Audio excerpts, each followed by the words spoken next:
सन्मानिशाल परिपीत पराग कुंज मंगलम कौसलेन्द्राय महनीय गुणाब्धये चक्रवर्ती तनूजाय सार्वभौमाय मंगलम्। श्री सीतानाथ समारंभा श्री रामानंदार्य मध्यमा अस्मदाचार्य पर्यन्ता वंदे श्री गुरु परंपरा। जयंती मंगला काली भद्रकाली कपालिनी दुर्गा क्षमा शिवा दात्री स्वाहा स्वधा नमोस्तुते। सब संतन निर्णय कियो मत श्रुति पुराण इतिहास और भजवे को दोई सुधर कहे हरि के हरिदास कहे हरि के हरिदास। प्रेम से कही श्री सीतारामचंद्र भगवान की जय हो। श्री हनुमान जी महाराज की जय हो। श्री अज्ञ नारायण भगवान की जय हो। सब संतों की जय, सब विप्रों की जय, सब भक्तों की जय, नगर बस्ती की जय। जय श्री सीताराम। अकारण करुणा मुरणालय भक्तवांछा कल्पतरु अनंत गुणगण निलय भक्तानंद वर्धन श्री राघवेंद्र सरकार श्री राम वल्लभा वैदेही भूषुता श्री जानकी जी की महती कृपा एवं कथा के परम रस रसिक परमाध्यक्ष अंजनी नंदन मारुसु श्री हनुमंत लाल जी महाराज की भावमयी उपस्थिति, मंच पर विराजमान जिनके संकल्प मात्र से ये सारे कार्य स्वयं सिद्ध हो रहे हैं, ऐसे हमारे मंच पर विराजमान श्री सिद्ध बाबा जी, उनके परम आत्मीय आत्मज संत सेवी सबके लाडले प्यारे दुलारे हमारे परम स्नेही श्री शिवशंकर जी महाराज, मंच पर विराजमान अपने संचालकी से सबको सम्मोहित करने वाले ऐसे हमारे आचार्य श्री, समुपस्थित इस कथा यज्ञ पांडाल में आगंतुक जितने सनातन धर्मावलंबी मतावलंबी धर्म ध्वजा को फहराने वाले भाई बंधु, सती सावित्री अनुसुईया के पद चिन्हों पर चलने वाली मातृशक्ति, सभी में ठाकुर जी की झांकी निहारते हुए आइए सबको प्रणाम नमन करते हुए और बड़े भाव के साथ 2 बार भगवान के नाम का संकीर्तन और आज बहुत सुंदर दिव्य कथा रसपान की ओर हम लोग चलेंगे।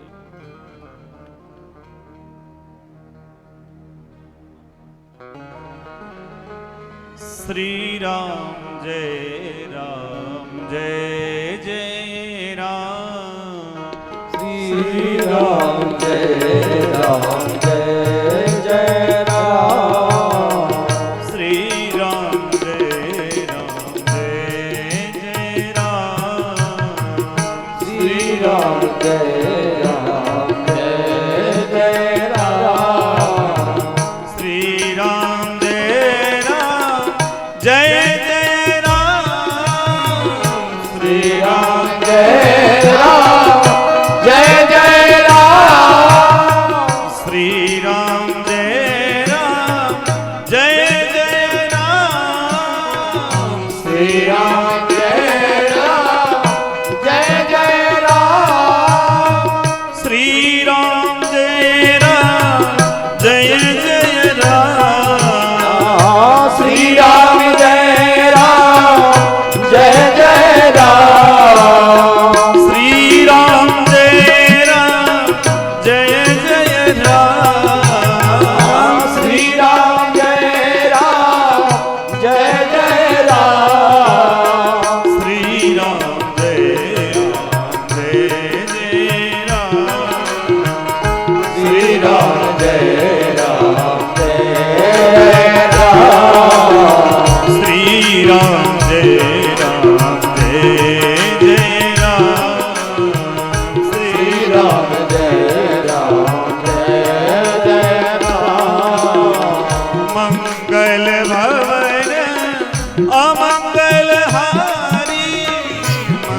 घोष दशरथ अजर बिहारी मंगल मूर्ति मारुति नंदन मंगल मूर्ति मारुति नंदन सकल अमंगल मूल निकंदन सकल अमंगल मूल निकंदन सीताराम शरण रति मोरे सीताराम चरण आति मोरे अनुदीन बड़ऊ अनुग्रह तोरे अनुदीन बड़ऊ अनुग्रह तोरे अब प्रभु कृपा करहु यही बाती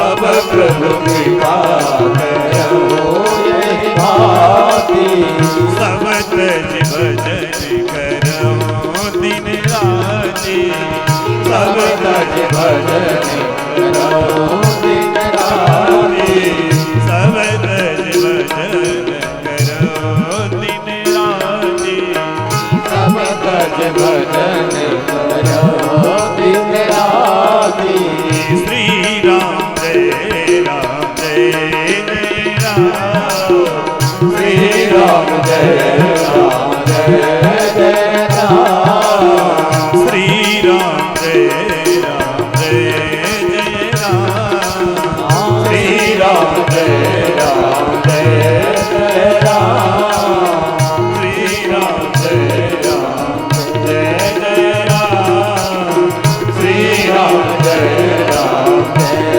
जय राम श्री राम जय राम जय जय राम श्री राम जय राम जय जय राम श्री सीतारामचंद्र भगवान की जगदम्बे मात की जय।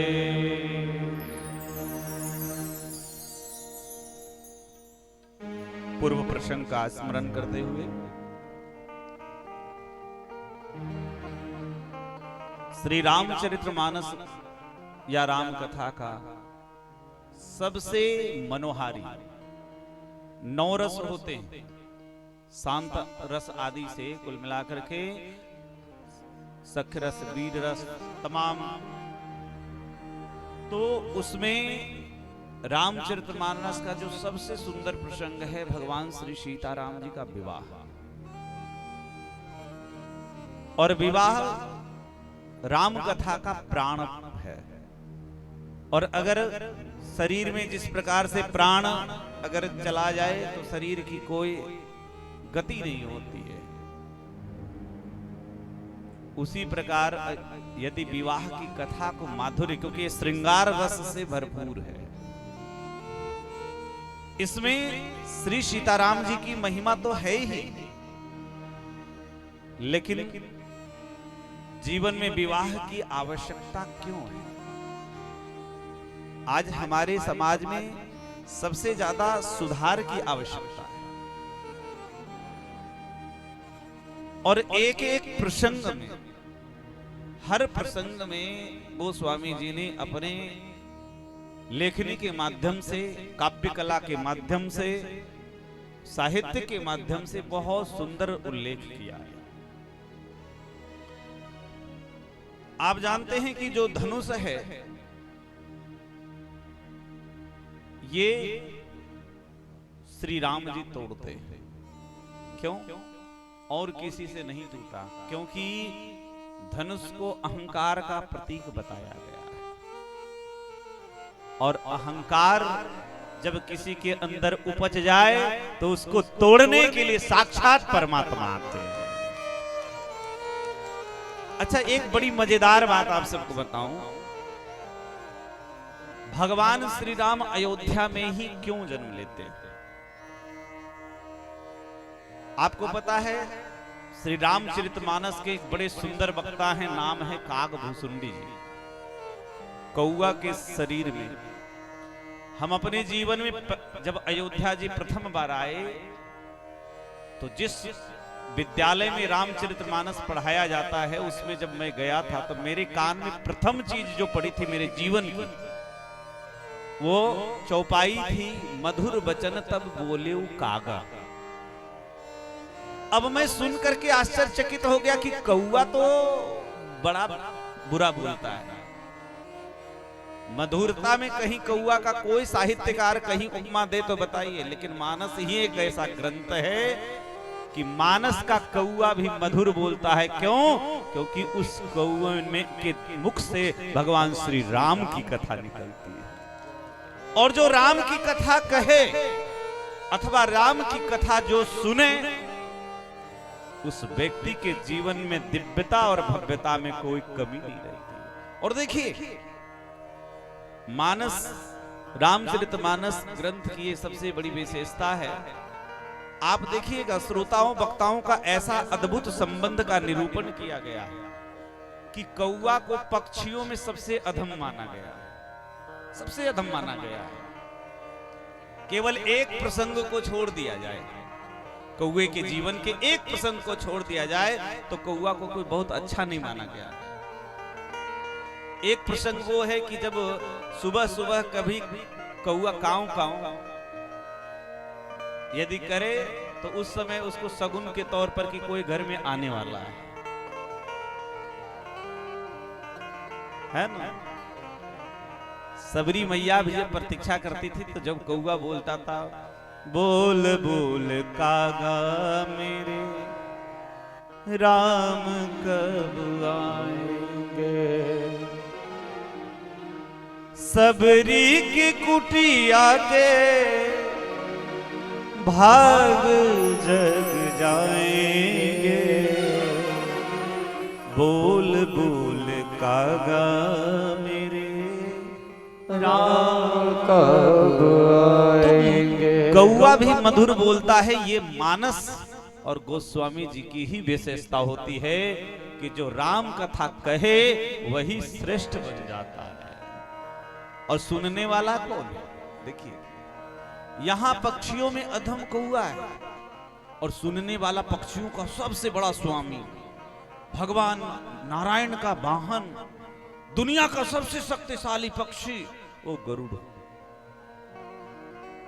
हमारे महाराज जी का निवेदन था कि कुछ अलग कथा, कुछ गूढ़ कथा, और मेरा भी प्रयास, गरुड़ जी के उत्पत्ति की कथा आप जानते हैं,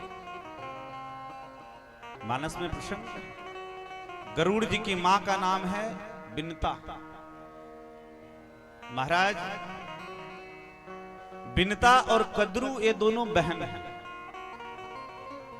अब आप जानते हैं दुनिया की माताएं, आपको मैं बताऊं, दुनिया की हर स्त्री जब यदि मंदिर में जाती है ना तो भगवान के चरणों में सिर झुकाकर एक प्रार्थना करती है, कहती है, हे भगवान, जीवन में चाहे हमें मौत दे देना लेकिन जीवन में कभी सौत मत देना, सौत मत देना। जिसके जीवन में सौत है, सौत का दर्द तो इतना है कि भाला गड़ासा आदि से सब मार दो, जल्दी प्राण निकल जाते हैं। गोपियां तो इसीलिए तो कहती है, हे कृष्ण, तुम हमें एक बार में मार देते तो अच्छा होता। जयति तेधिकं जन्मना ब्रज श्रयत इंदिरा ससुरत रही। कौन हूं आपकी मैं?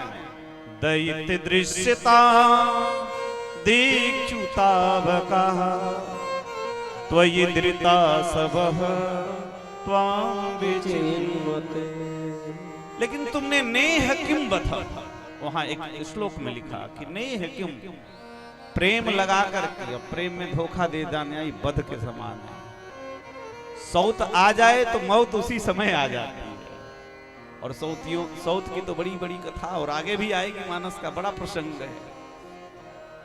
दुनिया की हर स्त्री चाहती है कि कभी सौत न दे। कद्रू और बनता ये दोनों कश्यप की पत्नी है। कश्यप की 17 पत्नियां हैं। उनमें ये दोनों है। और आप सबको थोड़ा ज्ञान का विषय थोड़ा चर्चा करें। ये सृष्टि के आदि क्रम में, प्रारंभ क्रम में जब सृष्टि नहीं बढ़ी थी, आप सब विचार कभी करते हैं कि नहीं, आखिर दुनिया में हम सब कैसे आए? टपक के नहीं आए, आसमान से गिर के नहीं आए। आखिर हमारी एक परंपरा चली है, हमारी परंपरा। हम जितने दुनिया में जितने लोग हैं ना, पहले एक के संतान थे और उनका नाम है श्री मनु जी महाराज। और गोस्वामी जी ने भगवान राम के प्राकट्य के 5 कारण कहे हैं, उसमें से एक कारण ये भी कहा कि स्वयंभू मनु अरुसत रूपा जिनते भैनर श्रेष्ठ दंपति धर्म आचरण नीका अजहु गाव श्रुति जीन के। तो पहली जो सृष्टि, बहुत ध्यान से सुनिएगा, सृष्टि 2 प्रकार की होती है, एक प्राकृतिक सृष्टि और एक वैकृतिक सृष्टि। अब आपको समझाने के लिए मैं ऐसा समझाऊं, प्राकृतिक सृष्टि किसको कहते हैं? जैसे हमारे आप सब किसान वर्ग के लोग हैं, है ना? अब देखिए, आप लोग फसल लगाए हैं, बढ़िया खेत जोत करके उसमें बीज की बुआई कर दिए और अपना प्राकृतिक व्यवस्था से समय समय से पानी दे दिया। ये प्राकृतिक सृष्टि है, चलती रहती है। और एक वैकृतिक सृष्टि है जो विकारों के द्वारा प्रारंभ हुआ है। जीव के अंदर जो विकार है, उन विकारों के द्वारा जो सृष्टि हुई होती है, उसको वैकृतिक सृष्टि कहते हैं। तो प्रारंभ की सृष्टि जो थी ना, सबसे पहले मन से सोचा, मन से विचारा और वो सृष्टि सामने प्रकट हो गई। ऐसा जैसे गणेश जी के जन्म की कथा थी, शिव महापुराण में श्री गणेश जी के जन्म की कथा थी। उसमें जो शिव पुराण में जो संहिताओं का उल्लेख है महाराज, उसमें पार्वती खंड है, सती खंड है। तो पार्वती खंड में उसमें वर्णन है शिव महापुराण में कि एक बार सखियों सहित जो है वहां पे स्नान कर रही थी और कई बार शंकर जी बिना पूछे, बिना अचानक आ जाते थे। अब कई बार लज्जा संकोच बस भगवती पार्वती मन महसूस के रह जाती। तो एक बार सखियों ने कहा भगवती एक ऐसा गण आप पैदा करिए जो कम से कम किसी को रोक तो सके। इसलिए भगवती पार्वती स्नान कर रही थी। स्नान करते समय ऐसे नहीं होता है, लोग आजकल साबुन लगाते हैं, क्या क्या लगाते हैं, तो जोर से ऐसे किया तो मैल छूट गया और मैल में से एक सुंदर सा बालक प्रकट हो गया। क्योंकि वो मन में जो कल्पना चल रही थी, एक बहाना बन गया और बालक प्रकट हो गया। बड़ा सर्वांग सुंदर, इतना दिव्य तेजस्वी, भगवती के संकल्प से ये प्रकट बालक और इस संसार को उत्पन्न करने में, पालन करने में, प्रलय करने में, तीनों में भगवती अकेली सामर्थ्यवान है। सप्तचंडी महायज्ञ भगवती का यज्ञ चल रहा है, बिना उनके कुछ नहीं हो सकता है। बोलो जगदम्बे मात की जय। तो अब वो बालक की कथा जानते हैं। आगे भगवान शिव से युद्ध हुआ, भगवान शिव ने उनका सर काट दिया, गज सावक के सिर को ला करके लगाया गया और उसके बाद उनका नाम गजानन हुआ। पार्वती इतनी क्रुद्ध हो गई थी, पूरे संसार को नष्ट करना चाहती थी अपने बच्चे की मृत देख करके। तो गज के सिर लगाने से जब जीवित हुआ, सब देवताओं ने खूब वरदान दिया और राम नाम का जाप करते हुए अपने माता पिता की भक्ति करके। शिव पुराण की बड़ी सुंदर कथा है कि जब दोनों भाई कुमार कार्तिकेय और गणेश जब साथ साथ बढ़ने लगे, जन्मे एक संग सब भाई, भोजन शयन केली लड़काई। तो दोनों भाई एक बार मचल गए, माता पिता से विवाह करने की चर्चा करने लगे। मैया विवाह कर। जैसे हमारे भगवान श्री कृष्ण अल्पायु में ही जब माखन चोरी आदि करने लगे तो मैया एक दिन समझाने लगी। तो मैया समझाने लगी तो मैया ने समझाते हुए कहा कि अरे लाला, हम तेरी विवाह करा देंगे। बस विवाह का नाम सुनते ही भगवान जिद पकड़ लिए, बोले जल्दी करा दो। राधिका गोरी से, बिरज की छोरी से, मैया करा दे मेरो ब्याह। तो कहने का मेरा तात्पर्य है कि ये विकारों के द्वारा, तो उस समय संकल्प से सृष्टि चल रही थी। तो श्री कश्यप जी की 17 पत्नियों में कद्रू और बनिता, ध्यान से सुनिए, कद्रू और बनिता। कद्रू ने संकल्प किया तो उससे सारे सर्प, दुनिया के जितने सांप हैं वो पैदा हो गए। जितने सर्पों की जाति है वो सब उनकी मां का नाम कद्रू। और बिनता, कद्रू ने 1000 अंडे दिए, सब में बढ़िया सुंदर सुंदर फन वाले सांप निकल गए। और बनिता ने 2 अंडे दिए। तो क्या हुआ कि अब अपनी सौत के बच्चे, जितने सर्प उत्पन्न हुए, सब बड़े बड़े होकर के इधर उधर उत्पात मचाने लगे। लेकिन बिनता के दोनों अंडे अब तक उसमें से कुछ नहीं निकले। तो सब्र का बांध टूट गया और बिनता ने क्या किया, अपने हाथ से ही एक अंडे को आधा फोड़ दिया। बोलो जय श्री राम। ध्यान से, हाथ से फोड़ दिया। और जब हाथ से फोड़ दिया तो क्या देखा, उस अंडे में से एक सुंदर सा बालक दिखाई पड़ा। लेकिन वो बालक विकलांग हो गया। क्यों? क्योंकि मां की गलती के कारण, मां की बेवकूफी के कारण वो बालक का पूरा अंग, ऊपर के तो पूरे अंग अच्छे थे, लेकिन कमर से नीचे का पूरा अंग विकलांग हुआ। और उस बालक का नाम हुआ अरुण नाम हुआ। और वो बालक आप जानते भगवान सूर्य के सारथी हुए। बोलो सूर्य नारायण भगवान की जय। सूर्य के सारथी के रूप में वो प्रतिष्ठित हुए, जो सूर्य भगवान के रथ को चलाने वाले।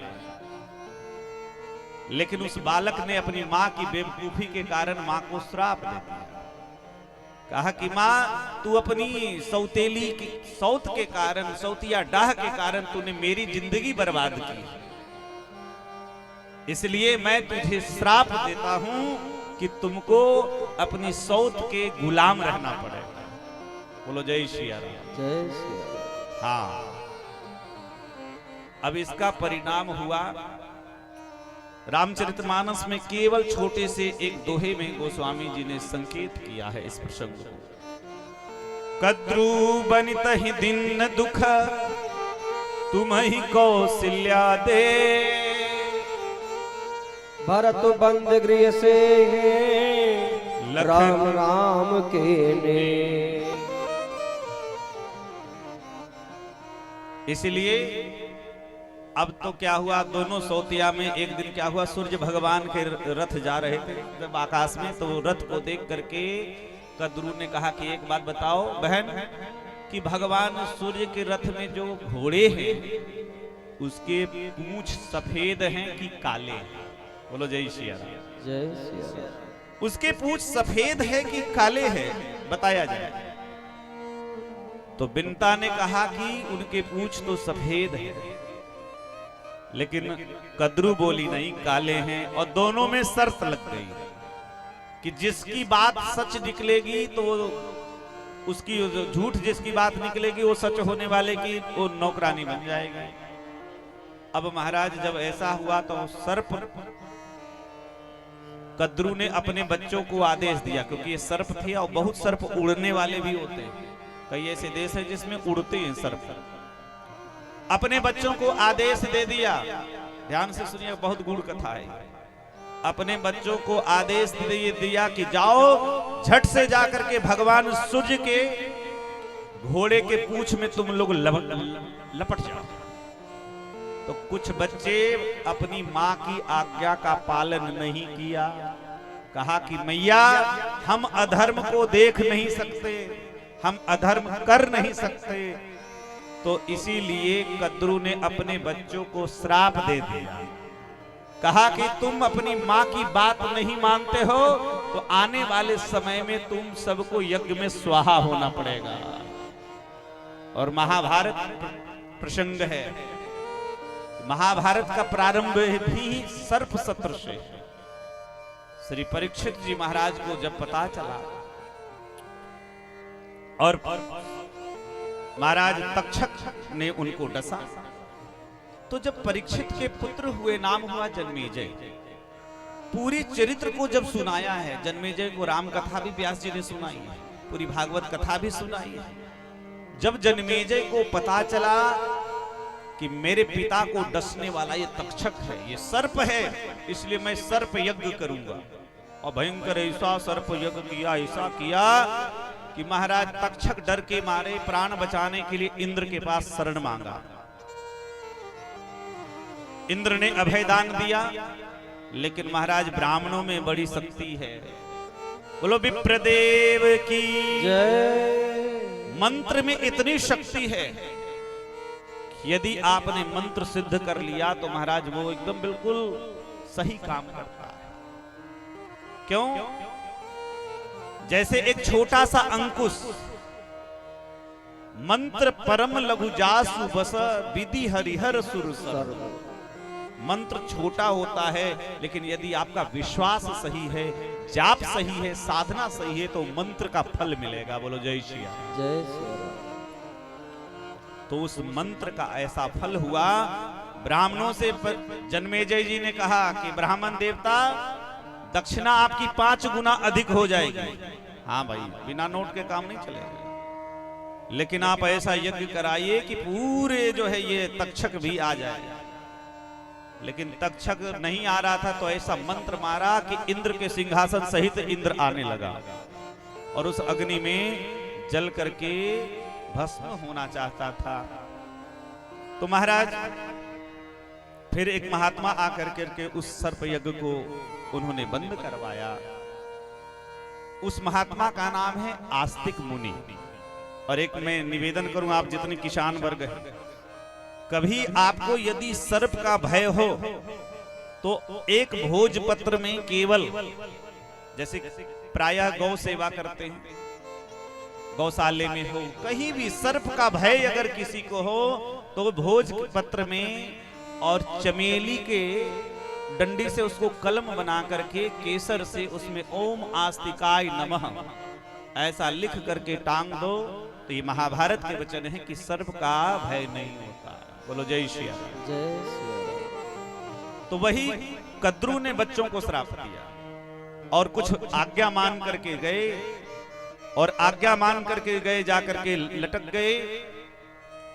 इधर महाराज जब पता लगा, देखा कि सूर्य नारायण भगवान के तो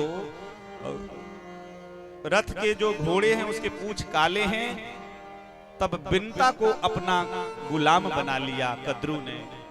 और आपको पता है, एक पुत्र के जन्म की कथा हमने अरुण की सुनाई, लेकिन दूसरा जो अंडा था, 2 अंडे की चर्चा हुई थी, एक से अरुण हुए, दूसरे अंडे से श्री गरुड़ जी महाराज हुए। बोलो गरुड़ जी महाराज की जय। और वही वैनतेय नाम है, माता के नाम से ही उनका एक पर्यायवाची शब्द है वैनतेय। रामचरितमानस में बहुत जगह श्री कागभूषुंडी जी संबोधन करते वैनतेय। विनिता अपत्य पुमान इति वैनतेय। विनिता के पुत्र होने के कारण, जैसे कुंती के पुत्र होने के कारण कौन्तेय है ना, तो ऐसे विनिता के पुत्र होने के कारण तो ये गरुड़ जी महाराज इतने सामर्थ्यशाली हुए कि महाराज गरुड़ को भगवान श्री हरि ने अपना वाहन स्वीकार कर लिया। इतनी शक्ति है। और सबसे अच्छी बात, जब गरुड़ जी महाराज चलते हैं, उनके दोनों बड़े सुंदर सुंदर पंख हैं, उस पंख से बढ़िया सुंदर शाम गान वेद ध्वनि निकलती है। इसलिए संगीत विद्या को साम विद्या कहा गया है।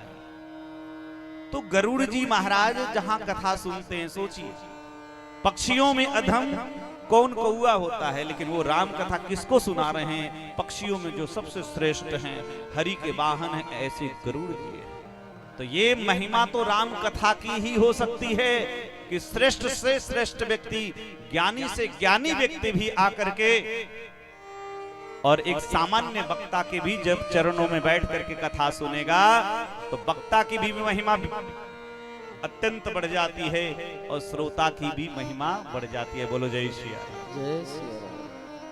अच्छा, एक बात और निवेदन करूं, किसी वक्ता में इतना नहीं सामर्थ्य कि वो कथा कह ले। ये सामर्थ्य कहां से आता है? ये आप श्रोताओं से आता है। बोलो जय श्री राम। जय श्री राम। श्रोता वक्ता ज्ञान निधि, कथा राम के गुण, किमि समझो मैं जीव जड़, कलिमल ग्रसित विमूढ़, कलिमल ग्रसित विमूढ़।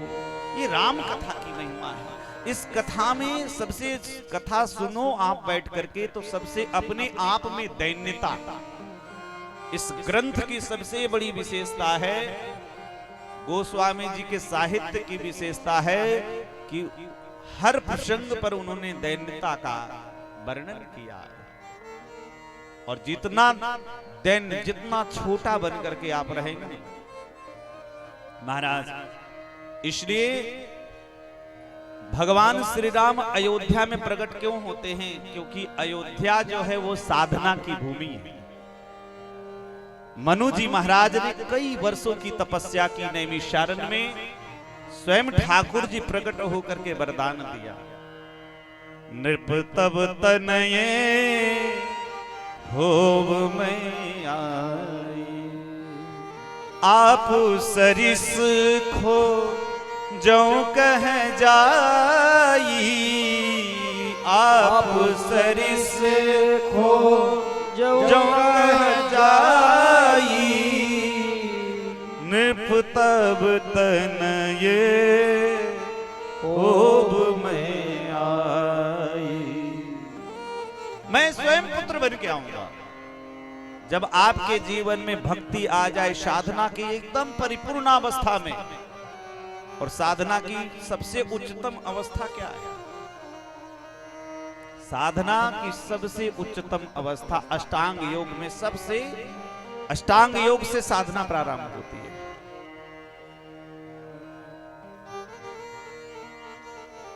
यम नियम आसन प्रत्याहार, ध्यान धारणा और सबसे अंतिम समाधि। समाधि को ही हमारे विद्वानों ने तुरीय अवस्था कहा है। तो अयोध्या एक साधना की भूमि है, लेकिन जहां साधना, जहां साधक हो वहां प्रभु श्री राम प्रकट होते हैं, लेकिन जहां सिद्ध पैदा हो वहां भक्ति देवी जानकी प्रकट होती है। जनकपुर सिद्धों की भूमि है। क्या है? जनकपुर सिद्धों की भूमि है। जनकपुर की महिमा तो इसलिए गोस्वामी तुलसीदास जी कहते, राम जी ने जनकपुर को ससुराल बनाया। और मजेदार बात है कि अयोध्या में इतने बड़े राजकुमार महाराज, पूरे जगत के एक छत्र साम्राज्य, ऐसे चक्रवर्ती सम्राट के पुत्र हैं श्री राम। आप सोचिए, इतने बड़े चक्रवर्ती के पुत्र होकर के भी बिना निमंत्रण के मिथिला पधारे। कहीं ये लिखा नहीं है कि निमंत्रण, क्योंकि कल हमने बताया था, दीप दीप के भूपति नाना आए हम सुनी जो बन उठा। मैंने किसी को चिट्ठी नहीं भेजी थी कि विवाह हो रहा है। महाभारत में 13 प्रकार के विवाहों की चर्चा है और 13 में 5 विवाह प्रधान कहे गए हैं, जिसमें ब्राह्मण विवाह सबसे प्रसिद्ध है, जिसमें आप जानते हैं कि बाराती सराती घराती के साथ महाराज प्राजापत्य विवाह, जिसे लौकिक रीतियों का निर्वाह केवल करके किया जाता है, आसुरी विवाह, राक्षसी विवाह, प्रेम विवाह, जैसे भगवान श्री कृष्ण के जो प्रथम विवाह हुए राक्षसेन विधानेन उपयेमे इति श्रुतम। किसी कन्या का अपहरण करके जो विवाह किया जाता है उसको राक्षसी विवाह कहा गया है, लेकिन जो स्वयंवर भी करके किया जाता है उसे छात्र विवाह कहते हैं। क्षत्रिय अपने शुल्क देता है, पराक्रम का शुल्क देता है। और हमारे राम जी के तो प्रायः इन विवाहों में सबसे पहले प्रेम विवाह की बात आती है, तो पुष्प वाटिका में ही जानकी जी को देख करके आहा, प्रेम यदि कैसा करना चाहिए, यदि इसको सीखना हो तो भी रामचरितमानस का अध्ययन करें। लिखा है प्रेम कभी छिपाया नहीं जाता है, प्रेम अपने परिजनों से बताया जाता है। जो छिपा करके प्रेम किया जाता है वो हमेशा असफल होता है। राम जी ने जानकी जी को देखा और बगीचे की जितनी घटना थी आकर के सबसे पहले तो लक्ष्मण जी से हृदय की बात कही। कंकन किंकिन नूपुर धुन सुनी, कहत लखन सन राम हृदय गुनी। मानहु मदन दुंदुभि दीनी, मनसा विश्व विजय कह। हे लक्ष्मण, मेरा मन जानकी जी के पैरों की जो पायल की आवाज है, चूड़ियों की चंचहाट है, उसको सुन करके मेरा मन व्याकुल हो रहा है। ऐसा लग रहा है कि आज कामदेव हम पर धावा बोलने वाला है। लेकिन लक्ष्मण, रघुवंशियों का ऐसा स्वभाव है, रघुवंशिन कर सहज स्वभाव।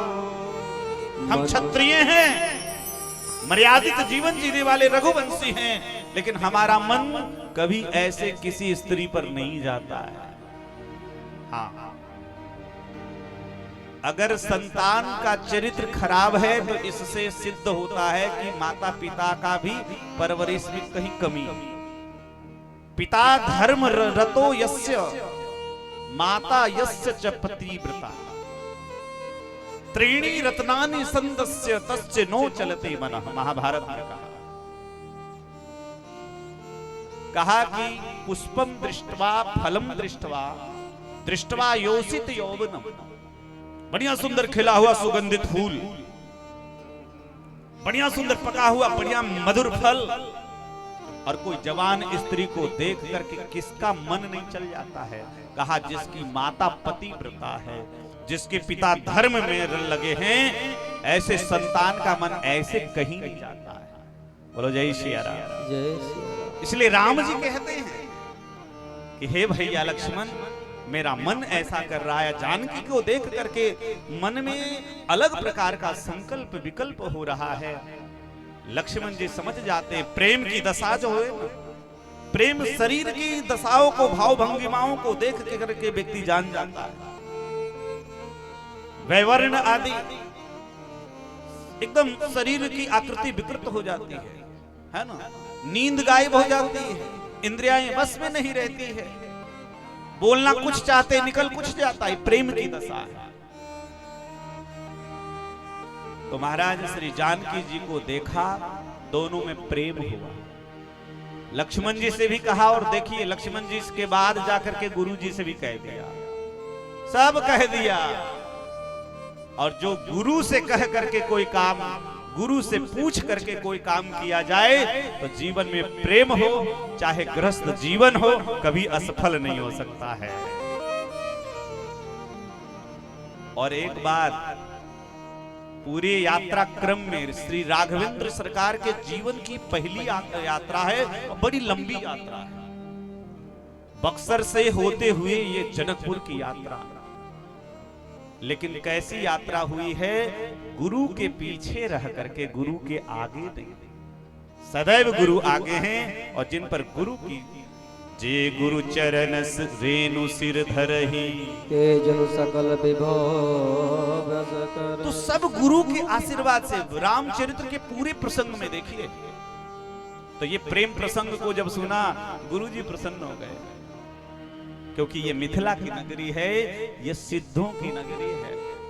और ऐसे नगरी गुरुदेव भी चाहते हैं, गुरु की भी आज्ञा है कि ये समस्त मिथिलावासियों को अपने सुंदर शरीर दिखा करके सबको अपना बना करके सबको भगवानमय कर दिया जाए, भगवत पार्षद बना दिया जाए। और ये मिथिला में जितने लोग आए हैं ये कैसे आए पता है? राम जी का भी जन्म यज्ञ से हुआ और किशोरी जी का भी जन्म यज्ञ से हुआ, और आपके टड़ा में भी ये सुंदर यज्ञ चल रहा है। बोलो यज्ञ नारायण भगवान की जय। हम सब के जीवन बिना यज्ञ के चल ही नहीं सकते।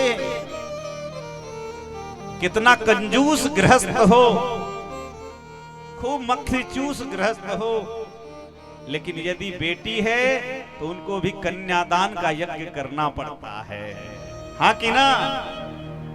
ये भगवान इसीलिए धर्म की प्रवृत्ति प्रकृति बनाई है। और ये मिथिला की बड़ी महिमा है। ये मिथिला, नाम मिथिला क्यों पड़ा आपको पता है? सूर्यवंश के पुरोहित हुए श्री वशिष्ठ जी, दोनों कुल के पुरोहित जो है वशिष्ठ जी, मिथिला अवध दोनों के एक ही थे। और एक राजा हुए निमि महाराज। निमि महाराज एक बार वशिष्ठ जी को कहा कि हमको यज्ञ करवाना है,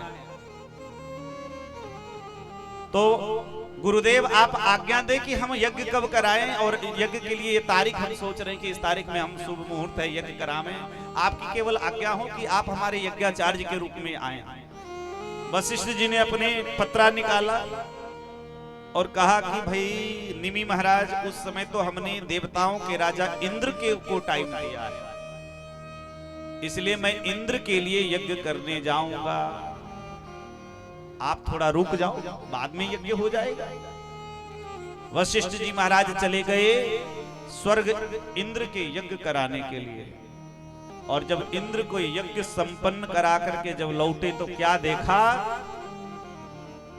कि वहां पे यज्ञ चल रहा है और उन्होंने दूसरे पुरोहित रख लिया है, क्योंकि कुल पुरोहित की बड़ी महिमा है।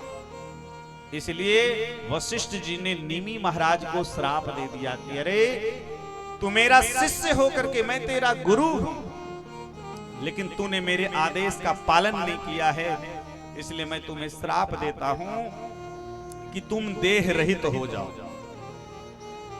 महाराज तो वही राजा देह रहित हो गए। अब जब राजा को निमि को जब वशिष्ठ जी ने श्राप दिया, तो उसी समय निमि महाराज ने भी गुरु जी से कहा कि गुरु जी केवल दक्षिणा के लोभ में आपने चेले को श्राप दे दिया है, ये विचार नहीं किया कि इसका परिणाम आगे क्या होगा, इसलिए मैं आपको भी श्राप देता हूं कि आप भी देह रहित हो जाए। तो महाराज दोनों देह रहित हो गए, लेकिन वशिष्ठ जी के पुनर्जन्म की कथा आती है। दो लोगों के जन्म की कथा, एक अगस्त जी के जन्म की कथा और एक वशिष्ठ जी के जन्म की। दोनों एक ही साथ जन्म लिए, ब्रह्मा के पुत्र हैं, लेकिन दोनों घट से, घट योनि कहा गया है। वो वशिष्ठ जी भी घड़े से जन्म लिए और श्री अगस्त जी महाराज जो समुद्र को पीने वाले थे वो भी घट से जन्म लिए। लेकिन अगस्त जी वाली बात ज्यादा प्रसिद्ध है, वशिष्ठ जी वाली बात बहुत कम प्रसिद्ध है। और निमि जी महाराज बाद में वशिष्ठ जी प्रसन्न हुए, कहा कि हम उस श्राप को सही कर सकते हैं। निमि जी ने कहा नहीं, अब हमको शरीर रखना नहीं। वो बिना देह के होने के कारण अब यहां से निमि जी महाराज से यहां का नाम हुआ विदेह। क्या नाम हुआ? विदेह। अब निमि जी महाराज, जो हम सब जितने लोग बैठे, सुंदर बात बताओ, देवता और मनुष्य में कुछ फर्क होते हैं, और सबसे प्रथम फर्क जो है, अंतर जो है, शास्त्रों में बताया गया कि देवता प्रथम तो कभी पृथ्वी का स्पर्श नहीं करते, क्योंकि पृथ्वी की गंध उनको, ये मज्जा मेद की बनी है ना पृथ्वी में, पृथ्वी का एक नाम है मेदिनी, इसलिए पृथ्वी की गंध सुहाती नहीं है। इसलिए मेरे सज्जनों, देवता कभी पृथ्वी का स्पर्श नहीं करते। दूसरी बात, देवताओं की पलकें कभी ये जो है ना ऊपर नीचे नहीं होती, अपलक होते। और महाराज यहाँ तो निमि जी महाराज मनुष्यों के इस पलक पर बैठ गए, इसलिए टाइमिंग में एक शब्द इस्तेमाल होता है, उसको कहते हैं निमेष। कहते हैं लब निमेष मोह भुवन निकाया, निमेष कहते हैं। निमि जी महाराज वहां बैठ गए और जो निमि जी का वो शरीर था उसका मंत्रों से मंथन किया गया और इसलिए मंथन के कारण उसमें से एक बालक का जन्म हुआ, उसी का नाम हुआ मिथि। क्या नाम हुआ? मिथि। और मिथि जब राजा बने तो उन्होंने अपने नाम से उस देश का नाम हो गया मिथिला, इसलिए मिथिला नगरिया ये बहुत प्रसिद्ध है। महाराज ये मिथिला नगरी की इस कलिकाल में एक विशेषता मैं बताऊं। हमारे आचार्य जी कह रहे थे कि कुछ ऐसी चर्चा करें, अगर समझ में आएगा तो और भी चर्चाएं और बढ़िया सुंदर सुंदर करेंगे। इस कलिकाल में धर्म की स्थापना के लिए जब जब भी धर्म पर अटैक किया जाता है तो आचार्य के रूप में भगवान स्वयं आते हैं और इसलिए भगवान शिव स्वयं आचार्य के रूप में शंकराचार्य बनकर के आए। अद्वैत का प्रचार करते हुए पूरे भारतवर्ष के चारों धाम आप जानते हैं, उत्तर में बद्री, दक्षिण में रामेश्वरम, पूर्व में जगन्नाथ और पश्चिम में द्वारिका। भारतवर्ष के चारों कोनों में उन्होंने धर्म की स्थापना के लिए 4 पीठ स्थापित किए और जहां जहां भी अधार्मिक लोग थे वो सबको परास्त किया। जो भगवत विमुख हो रहे थे, जो वेद के निंदक थे, नास्तिकों को आस्तिक बनाया। तो इसी क्रम में महाराज मिथिला की भूमि में शंकराचार्य भगवान जब गए, महाराज वहां एक विद्वान हुए। आचार्य जी पूर्व मीमांसा के प्रसिद्ध आचार्य कुमारिल भट्ट बहुत प्रसिद्ध हैं और उनके अग्रगण्य शिष्यों में जिनका नाम मंडन मिश्र है, ये मैथिली ब्राह्मण थे और महाराज अद्वैत वेदांत का भी ये आदर करते थे। और महाराज जब उनसे शास्त्रार्थ करने के लिए मंडन मिश्र के यहाँ गए, पूछते पूछते, तो उस गांव में जब गए तो एक स्त्री घड़ा में जल भर करके, पनिहारिन कहते हैं उसको, पनिहारिन महाराज वो जल भर करके ले जा रही थी। उसी से जगत गुरु शंकराचार्य भगवान ने पूछा कि मंडन मिश्र का घर कौन है? तो उस मिथिला की वो उस गांव की पनिहारिन संस्कृत में बोलती थी और कहा कि मंडन मिश्र के घर का पता बताया। स्वतः प्रमाणम परतः प्रमाणम सुकांगना यत्र विचारयन्ति शिष्योपशिष्यैरुपसूयमाना अवेति तन्मंडन मिश्र ग्राम। कहा संस्कृत में उस पनिहारिन ने भगवान शंकराचार्य को कहा कि स्वतः प्रमाण परतः प्रमाण, जहां पे जाइए, जिस घर में, इस गांव में जाइए और जिस घर में घर के आगे एक तोता मैना है, वो तोता मैना आपस में शास्त्रार्थ करते मिले। ध्यान से सुनिए, शास्त्रार्थ करते हैं। स्वतः प्रमाण परतः प्रमाण, आगम निगम आदि ग्रंथों की जहां चर्चा मिले वही आप जानिए कि मंडन मिश्र का घर है। बोलो जय श्री राम। आप विचार करिए कि जिस मिथिला में ये तोता मैना संस्कृत में शास्त्रार्थ करते हो, उस क्षेत्र, उस नगर के आप लोगों की कल्पना करिए, वहां कोई साधारण नहीं है। और विवाह की जो कथा है ना, इसमें जनकपुर के अनंत ऐश्वर्य को गोस्वामी जी ने वर्णन किया है। तो ऐसे को बनाया है भगवान श्री राम ने ससुराल। यहां से अयोध्या से बारात चली और जानते ही कि जब बाराती जाती है तो मेरे सजनों, बाराती वाले तो कितना एकदम टसन में रहते हैं, दूल्हे से ज्यादा उत्साह, छरे छबीले छयल सर, बढ़िया सुंदर सुंदर घोड़े पर सवार होकर के। लेकिन यहाँ मर्यादा है। आजकल तो क्या करते, बाराती में जितने लड़के लड़के बढ़िया नए नए बढ़िया सुंदर सुंदर गाड़ी में स्वयं चले जाते हैं, बूढ़े से कहते ट्रैक्टर पर आना, अपने चले गए और महाराज बूढ़ों को कहते हैं। लेकिन यहाँ बाराती में तब सुमंत्र दुष्यंदन साजी, जो तेर भी है निंदक बाजी। सबसे पहले बढ़िया सुंदर रथ सुमंत्र जी ने 2 रथ में, और सबसे प्रथम रथ मैं निवेदन करूं जो गृहस्थ आप लोग हैं, तो आपके जीवन में गृहस्थ जीवन को उत्तम बनाना। कई लोग कह रहे महाराज शांति नहीं, शांति तब होगी जब आप अध्यात्म से जुड़ेंगे, अपने धर्म को जानेंगे, और जीवन में कोई गुरु जरूर होना चाहिए। गुरु होने से आपके जीवन में गुरुता आएगी, स्थिरता आएगी। तो सबसे प्रथम रथ पर श्री वशिष्ठ जी को बैठाया, और उसके बाद श्री दशरथ जी महाराज, तहि रथ रुचिर वशिष्ठ कहूं हरसि चढ़ाई नरेश, आप चढ़े स्यंदन सुमरी हर गुर गौरी गणेश। पहले गुरुदेव का रथ आगे चला, उसके बाद राजा महाराज, उसके बाद सब व्यवस्था चली, और बढ़िया सुंदर बाराती चली। ऐसे ऐसे शुभ सगुन होने लगे।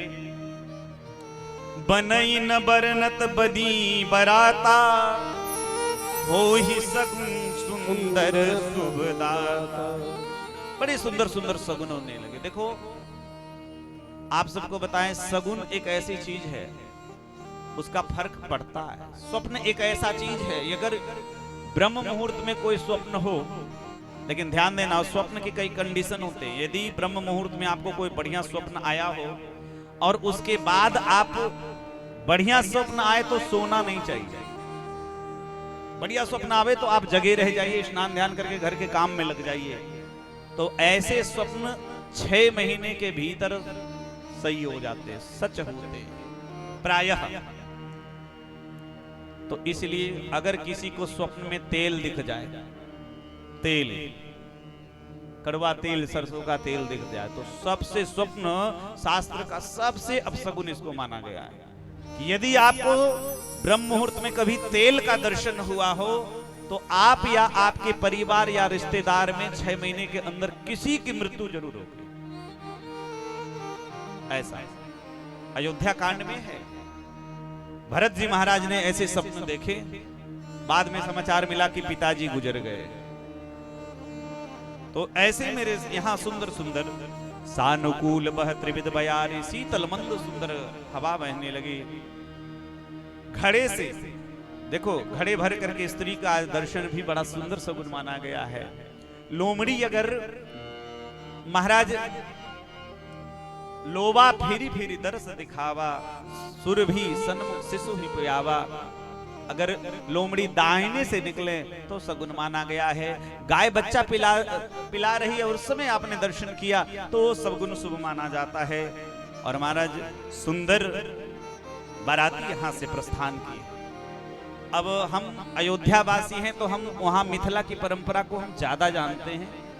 अब चूंकि हम कभी किसी के विवाह में गए नहीं आज तक, हाँ हमने पहले भी बताया कल कि हमारी तो जय जय सीताराम, और किसी के गए नहीं। केवल हम अब तक जितने बाराती गए सब हमारे ठाकुर जी की बाराती में गए, और वो भी जनकपुर में।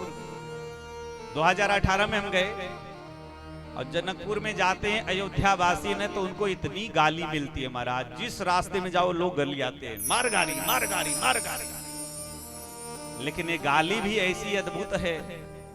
एक सखियों ने कहा है, आगे सुनिएगा, कि ये भगवान राम मिथिला क्यों आए हैं? बोले विवाह का तो बहाना है, लेकिन असली में इनको गाली सुनने का मन हुआ।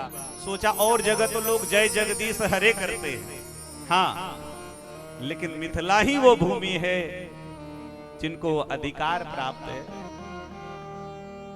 कहा कि ससुराल की गाली सुनने के लिए ही सरकार आए। तो इसलिए अब यहाँ की परंपरा क्या है आप लोग बताइएगा। प्रायः हमारे पूर्वांचल क्षेत्रों में क्या होता है, जब विवाह करने के लिए जब बाराती चलती है ना, तो एक तो माताएं दूल्हा को बहुत सिखा करके भेजती है कि ऐसा करना, ऐसा करना, ऐसा नहीं करना, ऐसा नहीं, सब समझा के भेजती है। हाँ, क्योंकि वहां हंसी मजाक भी तगड़ा चलता है ना। और बाराती लोग जाते तो अपने साथ खाने पीने का सामान लेके चलते हैं। यहाँ चलते हैं क्या? नहीं चलते, लेकिन उधर चलते हैं। क्यों? क्योंकि क्षत्रियों का विवाह है, और महाराज विवाह बिना लड़ाई भिड़ाई के अगर संपन्न हो जाए तो समझो आनंद ही नहीं आया। दधि चिउरा उपहार अपारा, भरी भरी कावर चले कहारा। जानी सिय बरातपुर आई, कछु निज महिमा प्रगट जनाई, कछु निज महिमा प्रगट जनाई। बारातियों के लिए बड़ी सुंदर व्यवस्था, और इतने सुंदर बाराती जब चले हैं, महाराज दशरथ जी की बाराती जा रही है। कुछ सेवकों को सौंप के जब चलती बाराती, मेरे सजनों, बाराती जब मिथिला पहुंची तो मिथिला पहुंचने के बाद किशोरी जी को पता चला, किशोरी जी ने आज अपने ऐश्वर्य को प्रकट किया। एक बार किशोरी जी ने बचपन में ऐश्वर्य प्रकट किया। जब किशोरी जी छोटी थी तो ये पिनाक धनुष एक पूजा घर में रखा हुआ था। श्री जनक जी महाराज प्रत्येक दिवस उसकी पूजा करते थे। लेकिन एक बार क्या हुआ कि जनक जी कहीं गए, किशोरी जी पोछा लगा रही थी, पूजा घर में पोछा लगा रही थी, तो देखी धनुष के नीचे थोड़ा सा कचरा दिखी, थोड़ा गंदगी। किशोरी जी ने एक हाथ में, ध्यान से देखिएगा, बाल्टी है, और दूसरे हाथ से किशोरी जी ने उस धनुष को उठा करके पोछा मार के रख दिया। अब जनक जी महाराज जब आए पूजा करने के लिए तो देखा, रे ये तो धनुष की जगह पर भी पूरे सुंदर से तरीके से लिपाई पुताई कर दी गई है। विचार करने लगी कि अरे राम राम राम, ये धनुष हमारे पूर्वज, अब संतों से अभी सुना है कि देवरात नाम के जो जनक हुए, उनको भगवान शिव ने धरोहर के रूप में ये दिया था। तो महाराज 10,000 हाथियों के बल वाला ये विशालकाय धनुष को किशोरी जी ने बाएं हाथ से उठा लिया। ये ऐश्वर्य सामने आया। तब जाकर के तभी जनक जी ने प्रतिज्ञा की कि इस धनुष को जो तोड़ने वाला होगा, क्योंकि ये तो हमारी बेटी शक्ति है, ये जगत जननी है, कृपा करके हमारे घर पधारी है, इसलिए शक्ति को शक्तिमान कैसे मिलेगी, तो जो ये धनुष को उठाएगा, वो तोड़ेगा, वो शक्तिमान होगा। बोलो जय सिया राम। तो आज प्रथम बार बचपन में दिखाई, और आज ये दूसरी बार। वैसे तो किशोरी की महिमा हर बार प्रकट है, हर बार दिखाई है, लेकिन इस बार किशोरी जी ने अपनी बाराती, और मेरी माताएं और मेरे यहाँ जितने बुजुर्ग बैठे, एक बात बताऊं, बेटी किसी एक की नहीं होती है, बेटी पूरे गांव की होती है। बोलो जय सिया राम। होती है कि नहीं? और बेटियां यदि नाम कुछ करती है ना, तो हर जगह उनका गांव का नाम, जन्मभूमि का नाम जुड़ता, फिर ससुराल का नाम, दोनों कुल को पवित्र करती है। इसलिए मेरी जो बहनें आकर के यहाँ कथा सुन रही हैं, मैं आपसे निवेदन करूं कि आपके कंधों पर ज्यादा जिम्मेदारी है, इसलिए अपने जीवन में उन मर्यादाओं का पालन करते हुए और अपने कुल खानदान का नाम रोशन करिए। बोलो जय सिया राम। जय सिया राम। हृदय सुमीरी सब सीधी बुलाई, हृदय सुमीरी सब सीधी बुलाई, भूप बहू नई करन पठाई, भूप बहू नई करन पठाई, हृदय सुमीरी सब सीधी बुलाई, हृदय सुमीरी सब सीधी बुलाई, भूप बहू नई करन पठाई, भूप बहू नई करन पठाई। बोलो भक्त वत्सल भगवान की जय। तो भूप पहू नई करण पठाए, सिद्धियों का स्मरण किया।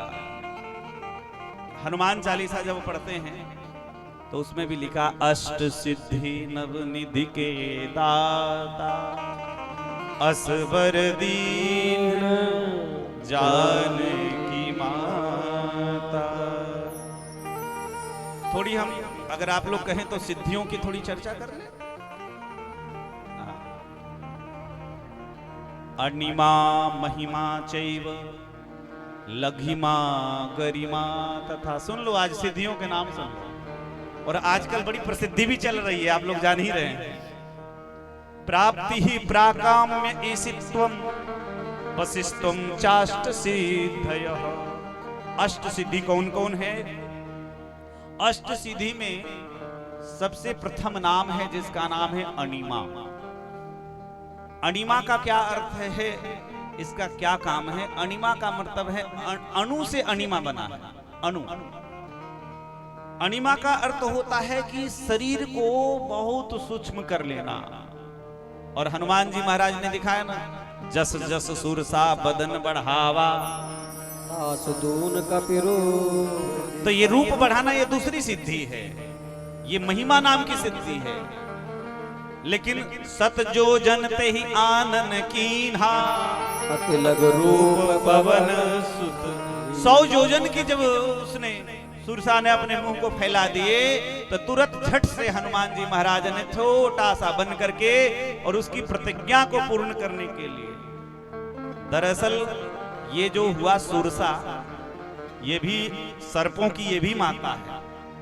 लेकिन देवताओं ने भेजा था परीक्षा लेने के लिए, जा रहे लंका, रावण जैसे दुश्मन से सामना करना है तो उसके लिए बल बुद्धि तो संपन्न होना जरूरी है। इसलिए उनके बुद्धि और बल दोनों की परीक्षा ये है। हनुमान जी महाराज छोटा बन गए। देखो, मैं निवेदन करूं कि जीवन में छोटा बन करके रहने में बड़ा फायदा है। हाँ, छोटे बन के रहो, बहुत आनंद आएगा, एकदम झुक करके रहो। तो अणिमा नाम की सिद्धि का काम है कि अपने शरीर को बहुत छोटा करना। और दूसरे शब्दों में कहें, सीधे शब्दों में कहें तो अदृश्य होने की जो सिद्धि है उसे अणिमा। इतना छोटा कि मतलब दिखे ही नहीं। महिमा नाम की सिद्धि है जो शरीर को विशाल कर दिया जाता है, उसको महिमा नाम की सिद्धि करते हैं।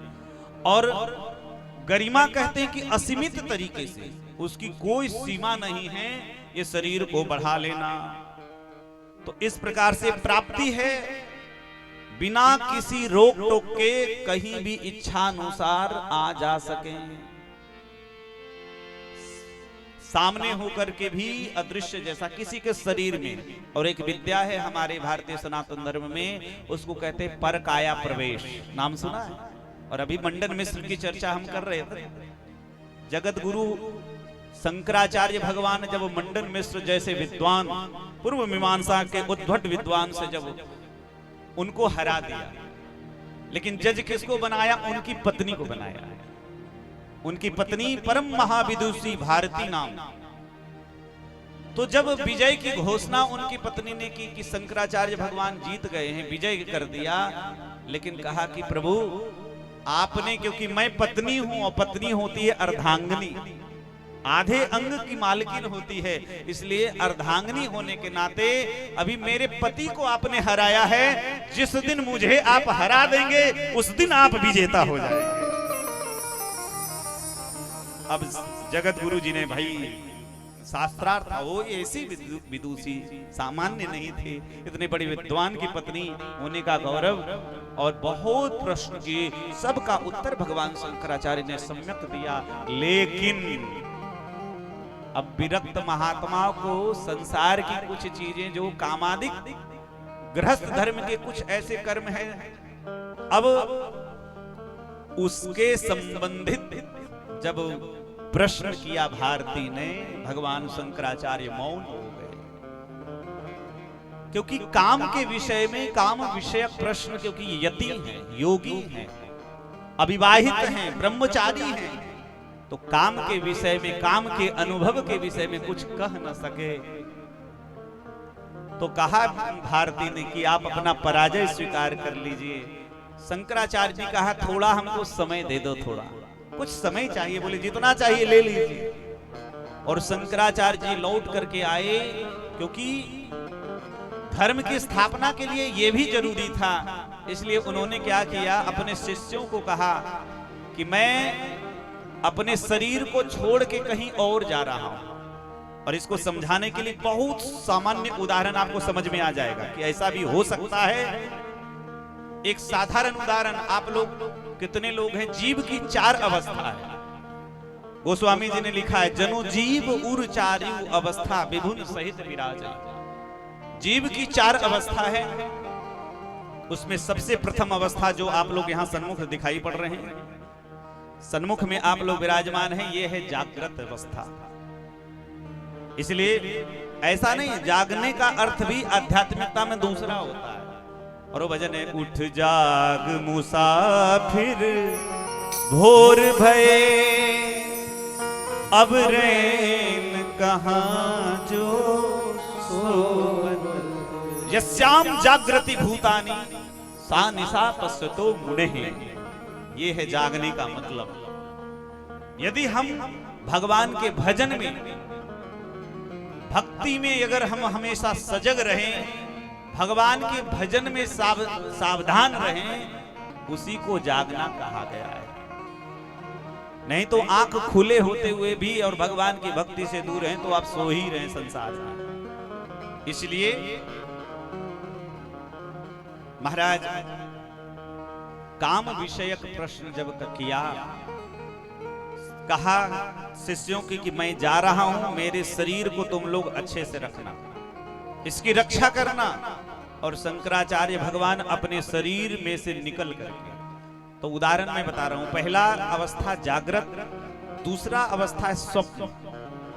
अच्छा, आप लोग बड़े मजेदार स्वप्न कभी कभी देखते होंगे। घर बैठे टड़ा में सोए और पता चला कि इंदौर भोपाल घूम रहे हैं, है कि नहीं? और वो स्वप्न की अवस्था ऐसी लगती है कि एकदम सच दिखाई पड़ती है, लेकिन जब आंख खोलते तो कहीं कुछ दिखाई नहीं। लेकिन एक चीज है कहीं ना कहीं कि हम सोते हैं अपने बिस्तर पर, लेकिन ये देखने वाला आखिर है कौन, ये अनुभव करने वाला है कौन? तो यही स्वप्न अवस्था है।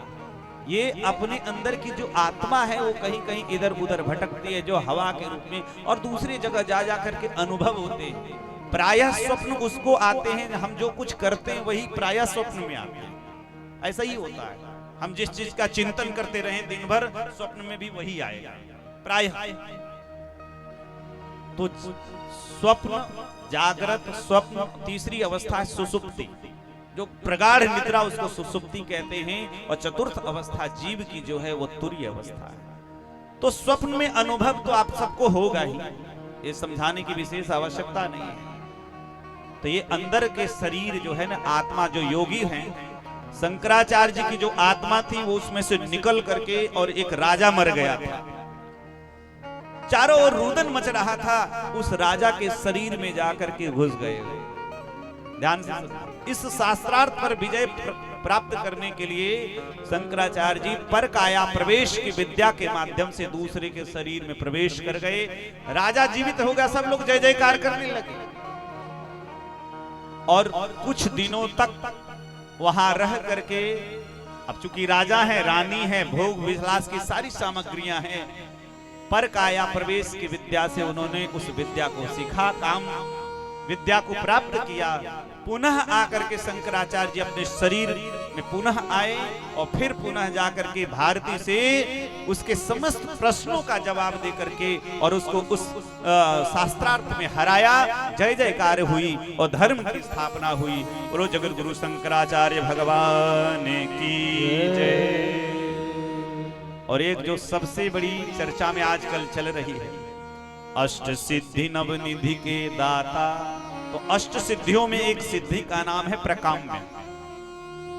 प्रकाम्य सिद्धि काम क्या करती है? जिस व्यक्ति के अंदर यह सिद्धि हो जाती है, बिना बताए किसी के मन की बात को जान लेना, ये आज से नहीं है। यदि आप सोचते हो कि ये विद्या आज है या आज किसी ने की है, आप बिल्कुल गलत है। हमारे शास्त्रों में लिखा है, हम पढ़ नहीं पाए तो हम समझ नहीं पाए, लेकिन प्राकाम्य नाम की जो सिद्धि है, किसी के मन की बात बिना बताए सरलता से जान लेना। तो इस प्रकार से इसित्व नाम की जो सिद्धि है, उससे व्यक्ति समस्त संसार को अपने वश में करकर ईश्वर के समान बन जाता है। इसलिए कई लोग, बोलो भक्त वत्सल भगवान की जय। और वशित्व का मतलब है किसी को अपना दास बना लेना वशीकरण के द्वारा। तो हृदय सुमेरी सब सिद्धि बुलाई, भूप पहू नहीं करन पठार। सिद्धियों को बुला लिया। अब तो अयोध्या से जितने बाराती आए हैं, सबकी बड़ी सेवा हो रही है, बड़ी भारी सेवा होने लगी। जो मन में जो चाहता है वो उपस्थित है। और राम जी जान गए, किशोरी जी की इस महिमा को राघवेंद्र सरकार जान गए। और महाराज उसके बाद तो क्या कहना, आज श्री दशरथ जी महाराज को जब देखा है, राम जी को पता चला कि बाराती आ गई है, बारातियों की खूब सेवा। बोलो भक्त वत्सल भगवान की। देखिए, हम सबका परम सौभाग्य है। महाराज जी नव सिद्धियों की अष्ट सिद्धियों की चर्चा कर रहे थे, और हमारे मध्य में परम सिद्धि साधक श्री संकट मोचन देव रायुल दरबार टेका पार के पूज्यपाद महंत जी मंच पर पदार्पण कर रहे हैं। जोरदार करतल ध्वनि से पूज्यपाद महाराज श्री का भी हम स्वागत वंदन अभिनंदन करें। बोलो राजुल देव दरबार की। साथ में हमारे बकांज वाले महंत जी, हमारे महाराज जी आए हैं और बड़ी प्रसन्नता हमें है। बोलो भक्त वत्सल भगवान। पूज्यपाद महाराज श्री का मंत्र पदार्पण है, एक साथ में कीर्तन समस्त शिष्य परिकरों के साथ पूज्यपाद महाराज श्री मंच पर पूज्यपाद महाराज श्री का स्वागत वंदन करेंगे। दो संतों का मिलन यहाँ पर हो रहा है। देखिए, अभी मैंने कहा था बिनु हरि कृपा मिलहि नहीं संता, और हमारे पूज्यपाद बकांज पीठाधीश्वर जी भी मंच पर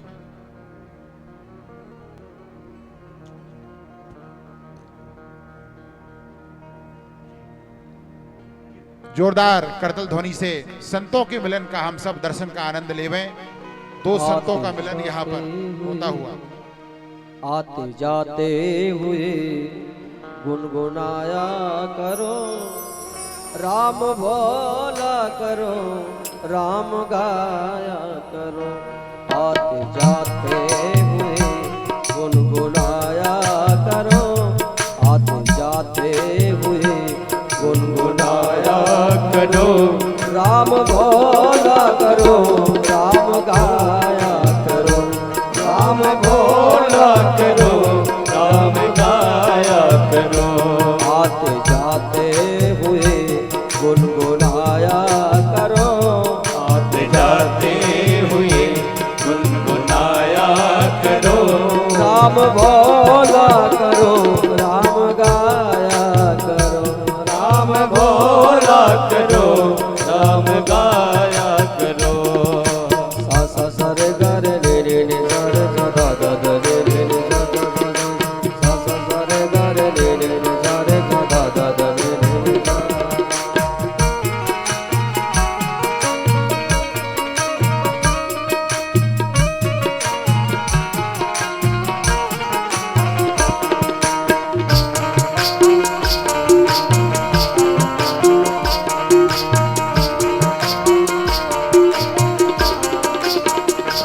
रिश्ता रखते हो जैसे तू संसार से, रिश्ता रखते हो जैसे तुम संसार से। मोह बंधन बंधा है जैसे परिवार से, मोह बंधन बंधा है जैसे परिवार से। मोह बंधन बंधा है जैसे परिवार से। थोड़ा उससे भी रिश्ता निभाया करो, थोड़ा उससे भी रिश्ता निभाया करो।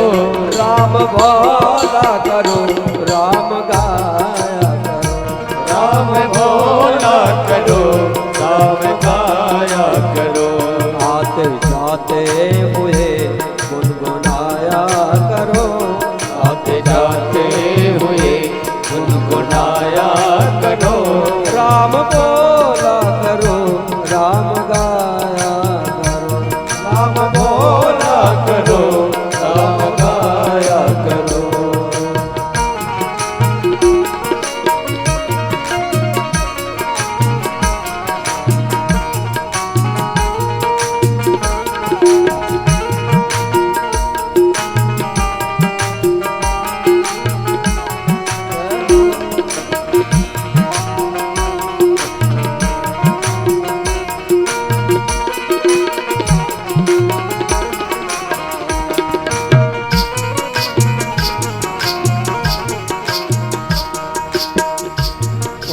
कहता है कि छोड़कर काम को, कौन कहता है कि छोड़कर काम को, अच्छा हो याद रखो अगर राम को, अच्छा हो याद रखो अगर राम को, अच्छा हो याद रखो अगर राम को, सुख दुख में उसे ना बुलाया करो, सुख दुख में नहीं को बुलाया करो, राम बोला करो, राम गाया करो, राम बोला करो, राम गाया करो, राम बोला करो, राम गाया करो, राम बोला करो, राम गाया करो।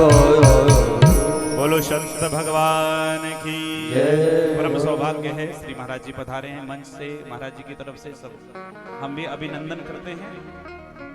तो मेरे सज्जनों, ऐसे दिव्य बाराती, आप गोस्वामी जी लिखते हैं कि आज जब इतने दिन के बाद पिताजी आए, बाराती आ गई है, तो गोस्वामी जी कहते हैं कि मनहु सरोवर तकेऊ प्यासे।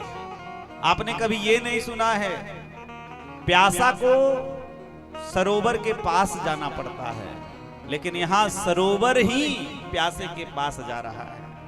और जाकर के पिताजी को दंडवत प्रणाम किया है, गुरुदेव को प्रणाम किया है। फिर तो क्या कहना, आगे बाराती आई है और तिथि तो सबको पता है कि पहले ही जनक जी के विद्वान सब इतने हैं कि जनक जी के पुरोहितों ने जो तिथि निश्चित की थी, ब्रह्मा जी के भी बृहस्पति जी, ब्रह्मा जी के जो आचार्य हैं, देवताओं के जो आचार्य बृहस्पति जी के द्वारा वही तिथि, इतनी विद्वान है।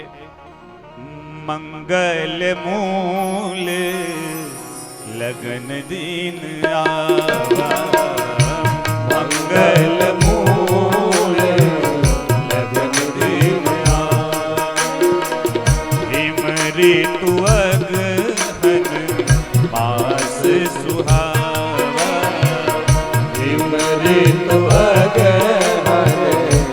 मास सुहावा, ग्रह तिथि नखत जोग बरबारो, ग्रह तिथि नखत जोग बरबारो, लगन सोधी विधि किन विचारो, लगन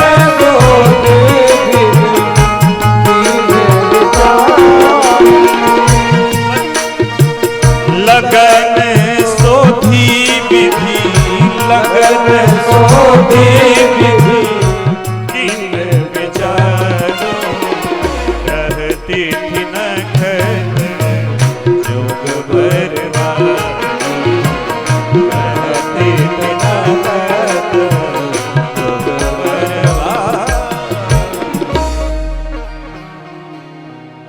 हम सबका परम सौभाग्य है, श्री संकट मोचन देव राजुल दरबार टेकापार के पूजपाद महंत जी मंच पर पदार्पण कर चुके हैं और मंच पर आसीन हो चुके हैं।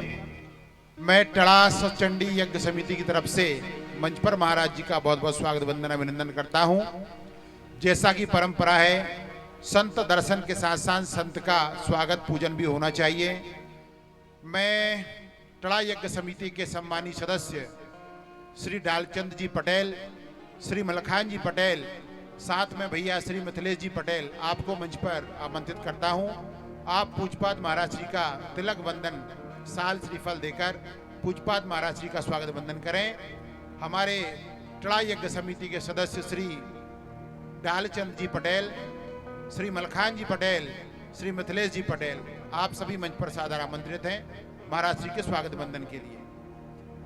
बोलो भक्त वत्सल भगवान की। तो ये बाराती आ गई है, लेकिन आपको पता है सारे देवता भी वेश बदल करके आए हैं। जितने देवता थे वो मनुष्य बन करके आ गए, क्योंकि इस देवता तो पृथ्वी का स्पर्श नहीं करते, तो मनुष्य बन करके आए। और जितनी देवियां जो देवताओं की पत्नियां थी, सची शारदा रमा भवानी जे सुरती सुचि सहज, सयानी कपट नारी बर बेस बनाई मिली सकल रनवासई। अब वेश बना करके जो माताएं थी, जो देवताओं की स्त्रियां थी, माताओं के टीम में मिल गई, जो देवता थे वो पुरुष की टीम में।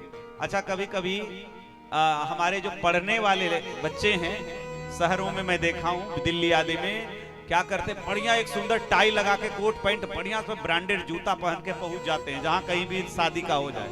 अब प्रायः क्या होता है कि अब सुंदर ड्रेस देख करके लोग सोचते हैं, अब न तो बाराती वाला पूछता है न सराती वाला, वो बढ़िया चकाचक खा पी के निकल लेते हैं, है ना।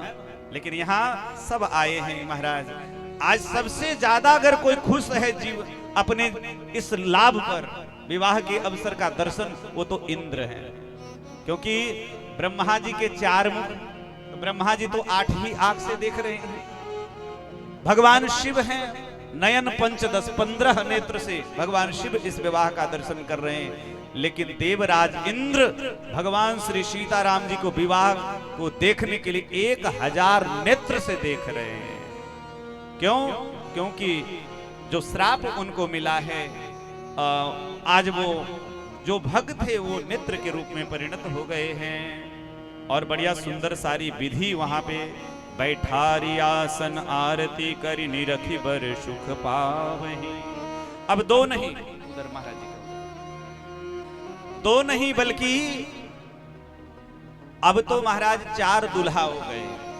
क्योंकि श्री राजा जनक, जो जिनके सीता जी के पिता का नाम आपको बता दूं, सीता जी के पिता का असली नाम जो है उनका नाम है शीरध्वज। ये 2 भाई हैं, जनकपुर के राजा शीरध्वज हैं, और उसके बाद सांकास्य देश के राजा जो उनके छोटे भैया हैं उनका नाम है कुशरध्वज। दोनों की 2 बेटी हैं।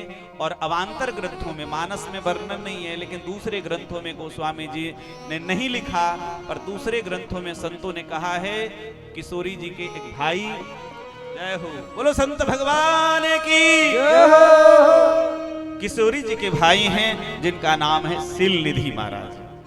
सिलनिधि नाम है। तो ऐसे बड़े बड़े महात्मा सब वहां पे उपस्थित हैं।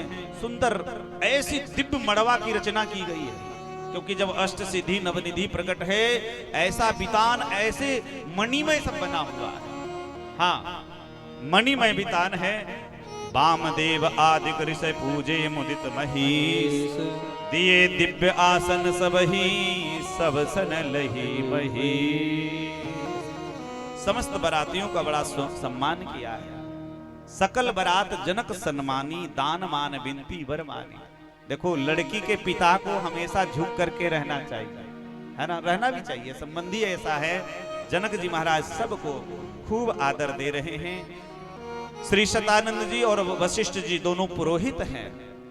और कहा कि अब जानकी को बुलाया, पहले राजकुमारों को मड़वा पर बुलाया गया, और उसके बाद श्री किशोरी जी अष्ट सखियों के साथ बड़ी सुंदर लग रही है। गोस्वामी जी ने संक्षेप में वर्णन किया। सिय सुंदरता न बरनी न जाई, लघुमति बहुत मनोहरता। यही विधि सिय मंडप ही आई, प्रमुदित शांति पढ़ही मुनिराई। प्रमुदित शांति पढ़ही मुनिराई, तेहि अवसर कर विधि व्यवहार। तेहि अवसर कर विधि व्यवहार, तुम कुल गुरु सब कीन अचारू। कुल गुरु सब कीन अचारू, गान निशान कोलाहल भारी। गान निशान कोलाहल भारी, प्रेम प्रमोद नगर नर नारी। प्रेम प्रमोद नगर नर नारी, प्रेम प्रमोद नगर नर नारी। प्रेम प्रमोद नगर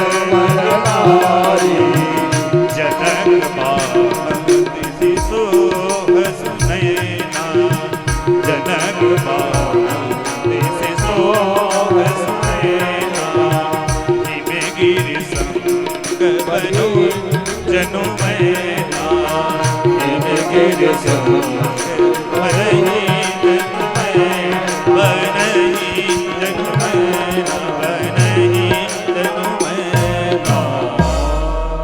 सुंदर किशोरी जी अष्ट सखियों के साथ मंडप पर आई।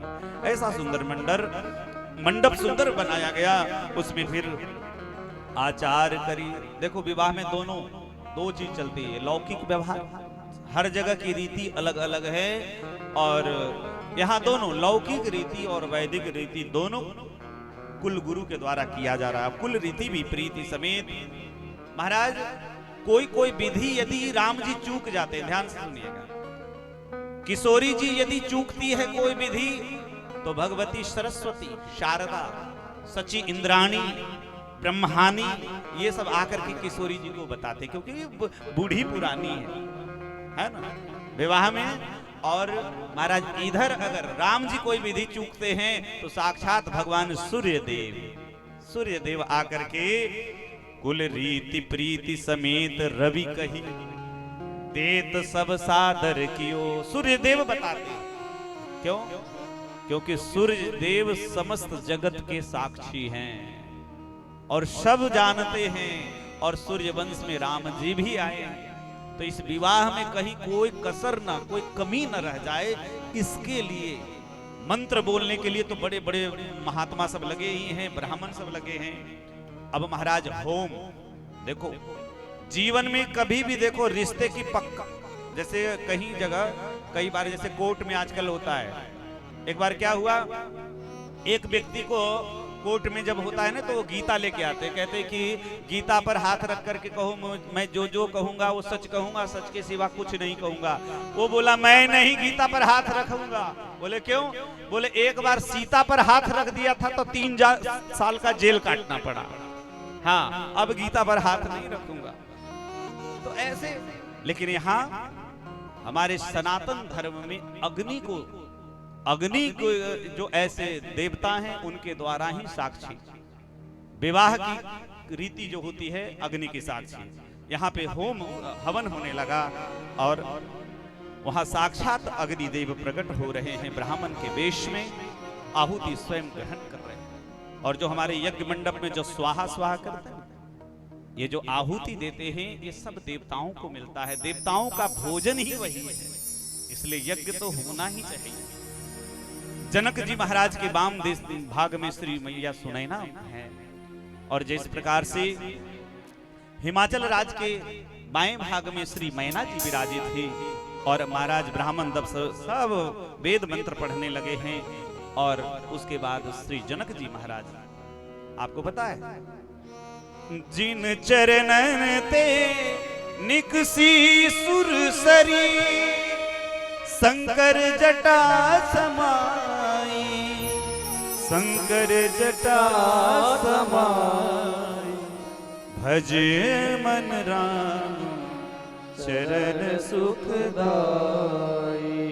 योगी मुनि महात्मा जति तपस्वी बड़े बड़े साधक सिद्ध बहुत कठिनाई के साथ जिन भगवान के चरणों का ध्यान कर पाते हैं, आज महाराज भगवान श्री राम के चरण प्रखारने के सबसे प्रथम लाभ जिनको मिला वो श्री जनक जी महाराज।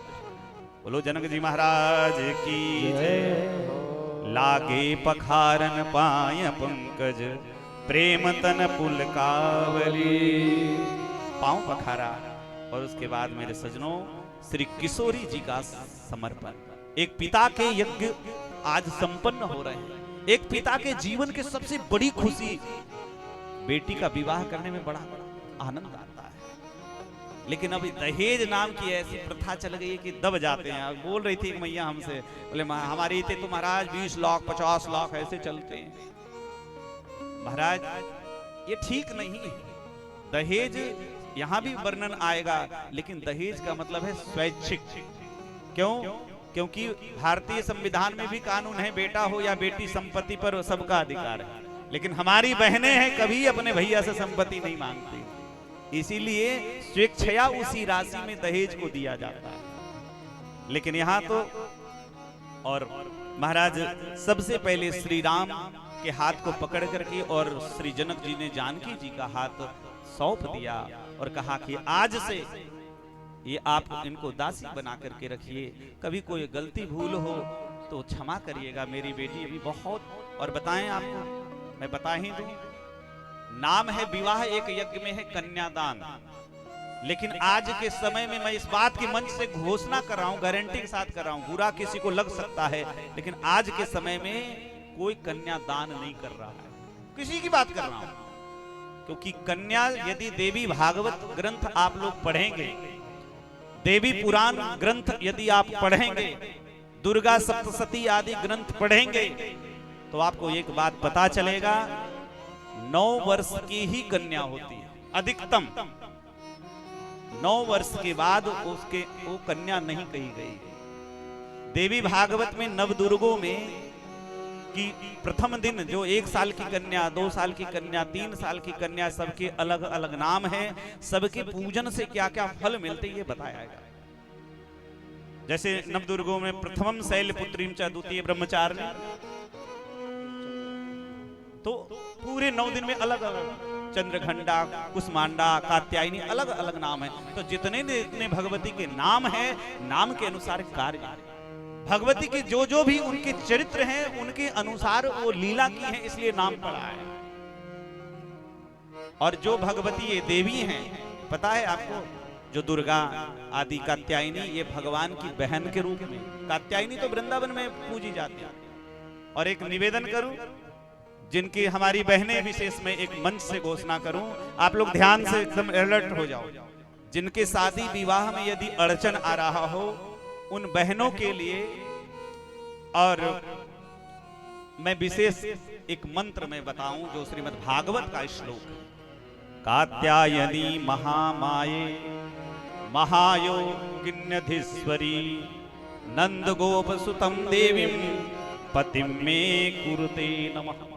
ये मंत्र सोमवार का व्रत करें, गौरा सहित भगवान शिव का अभिषेक करें, और कई मतलब आप सोमवार करें, सावन में तो विशेष रुद्राभिषेक आदि करावें, और इस मंत्र का जाप भगवती गौरा के सामने जरूर करें। बहुत फलीभूत है, बहुत सफल है।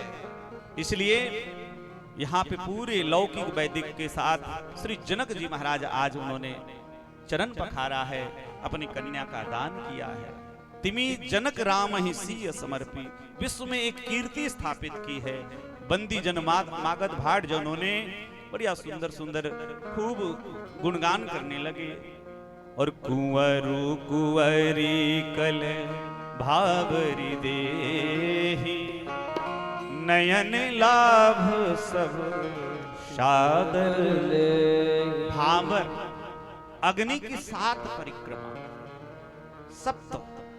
सप्तपदी, बड़ा हमारे ग्रंथों में सप्तपदी पढ़ाए जाते हैं, बड़ा वैराग्य वाला है। गृहस्थ जीवन में प्रवेश ऐसा मत सोचना, गृहस्थ जीवन में प्रवेश जो होता है वो मात्र धर्म के लिए होता है। हाँ, इसलिए मेरे सज्जनों, फिर तो भाबरी हुई है, और ऐसा राम जी की बड़ी सुंदर छवि का वर्णन। फिर राम जी श्री किशोरी जी के सिर में सिंदूर देते हैं। ये सिंदूर सब लगा है, एक दिन हमने चर्चा की, अपने पति के प्रेम का प्रतीक है सिंदूर और मंगल सूत्र महाराज। इसलिए सौभाग्यवती स्त्रियों को हमेशा सिंदूर लगाना चाहिए। अब आजकल जो सिंदूर डुप्लीकेट 10 रुपया का डिब्बी भर ले रहे हैं, ये सिंदूर नहीं है। ओरिजिनल सिंदूर का कीमत कम से कम 1 लाख रुपए किलो है, कम से कम बता रहा हूं। महाराष्ट्र में एक जगह है कोल्हापुर, वहां भगवती लक्ष्मी का स्थान है, वो कोल्हापुर में। तो वहां लक्ष्मी जी के लिए एक बार मुझे मिला था वो दिव्य सिंदूर, जो केसर आदि मिश्र से और बढ़िया दिव्य पदार्थों से बनाए जाते हैं। महाराज शोभा कहीं न जात विधि के ही। फिर तो महाराज वशिष्ठ जी ने अनुशासन दिया, दोनों दुल्हा दुल्हन सरकार उस आसन पर बैठे। अच्छा, चारों भाइयों के लिए मड़वा अलग अलग बनाया गया, और चारों भाइयों का जिस प्रकार से राम जी का विवाह हुआ, उसी प्रकार से चारों भाइयों का विवाह हुआ। महाराज लक्ष्मण जी को उर्मिला प्राप्त हुई, और उसके बाद भरत जी को मांडवी प्राप्त हुई, और श्री शत्रुघ्न लाल जी को श्रुति कीर्ति प्राप्त हुई। देखिए, नाम ही इनकी पत्नियों के नाम भी बहुत सुंदर है। महाराज उर्मिला नाम ही है लक्ष्मण। लक्ष्मण का अर्थ क्या है? जिसकी भक्ति हम इनकी भक्ति इतनी लक्ष्मण लाल जी की गूढ़ है, उनकी लखना बहुत कठिन है। पता है, जब लक्ष्मण जी की तो भक्ति ऐसे है कि बचपन में जब पलना के पास थे तो राम जी के चरण के तरफ लक्ष्मण जी का अपना सर रखते थे, और जब राम जी ऐसे पैर ऐसे मारते थे और लक्ष्मण को पड़ता था तो लक्ष्मण जी खुश होकर के आनंदित होते थे। पर लक्ष्मण जी की भक्ति बड़ी गूढ़ है। और आप जानते हैं, कहा सूपनखा ने कहा कि हम शादी करना चाहते हैं, तो राम जी ने कहा कि जाओ उससे शादी कर लो जो मेरा भाई कुमारा है। अहै कुमार मोर लघु भ्राता। तो हमसे किसी ने पूछा कि भैया कुमार शादी कर लिए तो कुमार कैसे हो गए? कुमार उसको कहा जाता है, कु मतलब कुत्सित, मार मतलब होता है कामदेव। जो कुत्सित कामदेव को विजय प्राप्त करके भले विवाह किया है, लेकिन लक्ष्मण जी पूर्ण ब्रह्मचारी, उन्होंने अपने इंद्रियों पर संयम किया है। और ये मैया सुमित्रा का आदेश है कि तुम राम के साथ जाओ। राम के साथ रहने वाला कभी व्यक्ति विकारग्रस्त नहीं हो सकता है। और 14 वर्ष तक के इतिहास में लक्ष्मण जी कभी सोए नहीं है। सावधान होकर के भगवान की सेवा सावधानी से करनी चाहिए। भगवान की सेवा में त्रुटि नहीं होनी चाहिए, प्रमाद नहीं होना चाहिए, आलस्य नहीं होना चाहिए। और यदि आलस्य हुआ वो तो फिर गड़बड़ हो जाएगा। और महाराज वाल्मीकि रामायण में लिखा है, बेटी के देते समय क्या कहा? महर्षि वाल्मीकि लिखते, इयं सीता मम सुता सधर्म सहधर्म चरितव। इयं सीता, ये सीता है। और सीता कैसे? हम आपको एक चीज बताना भूल गए थे। किशोरी जी की महिमा तो चली रही है, और आप किसान हैं। हमारे अयोध्या में जब हम लोग भोजन बनाने के लिए रसोई में घुसते हैं ना, तो सबसे पहले जानकी जी का नाम लेके घुसते हैं, क्योंकि उनके नाम से जब भोजन बनाते हैं ना तो बड़ा बढ़िया बनता है, स्वादिष्ट बनता है। और सीता, श्री भागवत में एक ही श्लोक में सुखदेव जी ने वर्णन किया है कि हल सीता सीरा ग्रतो जाता। सीत कहते हैं संस्कृत में हल के अग्रभाग को, जिसे हमारे उत्तर प्रदेश में फाल कहते हैं। अब तो ट्रैक्टर चल रहा है, अब तो हल तो खत्म हो गया, लेकिन पहले हल चला। हल से ही कहते हैं, जैसे कई बार समस्या का समाधान बोले वो हल। बिना हल के जीवन नहीं, तो पहले हल चला। ये यज्ञ मिथिला में जो हुआ, जिससे किशोरी जी प्रकट हुए। ये किशोरी जी जानते हैं, ऋषि महात्माओं की देन है। चाहे किशोरी जी का प्राकट्य हो, चाहे राधा रानी का प्राकट्य हो, शक्ति जब भी प्रकट होती है तो सदा अयोनिज प्रकट होती है, किसी माँ के पेट से नहीं होती है। हाँ, भगवती श्री राधा का जो प्राकट्य हुआ बरसाना क्षेत्र में, जो रावल गांव है, कहते हैं कि दिव्य उस सरोवर में कमल पर श्री किशोरी जी प्रकट हुई, और उनको वृषभान जी ने अपने। और दूसरी बात, एक बहुत महत्वपूर्ण बात इस मंच से मैं कहूंगा, किशोरी जी जानती है कि संसार में कल्याण करना है, पृथ्वी के लोगों को कल्याण करना है। तो जो व्यक्ति पृथ्वी का लोगों का कल्याण चाहता है, कोई भी, तो किशोरी जी स्वयं पृथ्वी से, धरती से प्रकट हुई है ना। लोगों के दुख यदि जानना हो तो लोगों के बीच में जाना पड़ेगा। एसी कमरों में बैठ करके शासन सूत्र नहीं चलेगा। बोलो भक्त वत्सल भगवान की जय। इसलिए इयं सीता मम सुता, लेकिन सह धर्म चरितव। इसलिए प्रतीक्ष चैनाम भद्रम ते पाणिम गृणीष्व पाणिना। आज से मेरी बेटी आपको मैंने दे दी, अब इसका आप ध्यान रखेंगे। और ये कैसी रहेगी? पतिव्रता महाभाग, ये बड़ी पतिव्रता बन के रहेगी और आपकी छाया बन के रहेगी। तो कन्यादान का जो अंतिम, किशोरी जी के विवाह का जो कितने साल की पता है? किशोरी जी अभी जो मात्र 6 साल की है। हाँ, अब कुछ तर्कवादी लोग जितना थोड़ा पढ़ लिए वो कहते हैं कि ये तो सरासर अन्याय है जैसा। तो मेरे सजनों, अन्याय की बात नहीं। हमारे बड़े बुजुर्ग यहाँ कथा सुनने के लिए आए हैं, उनको पता है। उनकी शादी 12-13 साल में हो गई है ना। लेकिन एक हमारे ऋषियों की जो रीति बनी, कैसी बनी कि शादी भले 6 साल में हो रही है, लेकिन गौना के समय में पूर्ण वयस्क के रूप में होता था। और कई जगह तो शादियां ऐसी भी होती है जहां पैदा होते ही दोनों घर में रिश्ते जुड़ जाते हैं। तो इसलिए बहुत ये विवाह की कथा बड़ी सुंदर है।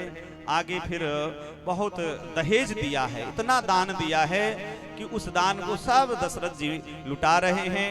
आज मेरे सज्जनों श्री मिथिला नगरी एकदम निहाल है।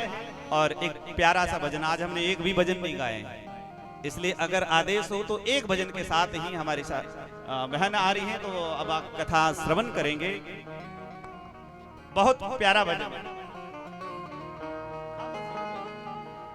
आज मिथिला नगरिया निहाल सखिया, आज मिथिला नगरिया निहाल सखिया, आज मिथिला नगरिया निहाल सखिया, आज मिथिला नगरिया निहाल सखिया, चारों दुल्हा में बड़े का कमाल सखिया, चारों दुल्हा में बड़े का कमाल सखिया। दोनों हाथ उठाते हुए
सखिया, जुग जुग जोड़ी बेमिसाल सखिया, चारों दुल्हा में बड़े का कमाल सखिया, चारों दुल्हा में बड़े का कमाल सखिया। आज मिथिला नगरिया निहाल सखिया, आज मिथिला नगरिया निहाल सखिया, चारों दुल्हा में बड़े का कमाल सखिया, चारों दुल्हा में बड़े का कमाल सखिया।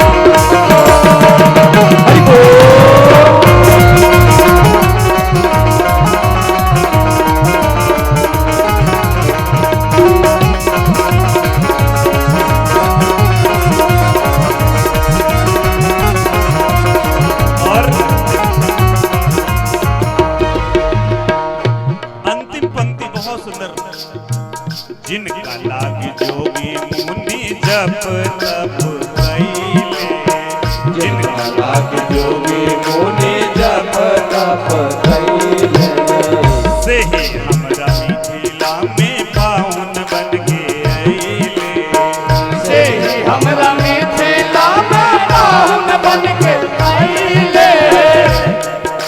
और अब लोढ़ा से सिखाई इनकर गाल सखिया, अब लोढ़ा से सिखाई इनकर गाल सखिया, चारों दुल्हा में बड़े का